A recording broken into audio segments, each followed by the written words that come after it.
Today, I'm reviewing Mistral Code, Mistral's AI-powered tool for code generation and code review, built to help developers write, optimize, and analyze code faster while reducing errors across different projects.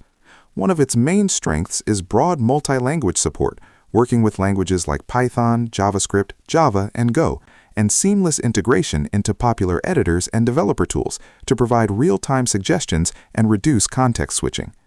According to company benchmarks, Mistral Code performs well in code understanding and generation accuracy and can explain its suggested changes, which can help speed up onboarding and learning, though critical outputs should still be reviewed.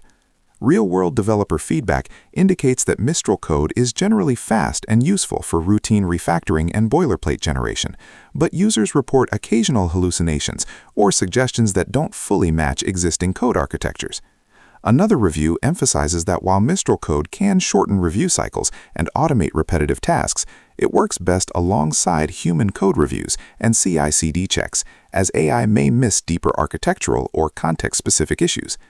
Overall, Mistral Code is a strong assistant for code generation and review workflows, boosting productivity and supporting multiple languages, but it is most effective when used to complement experienced developers rather than replace human judgment.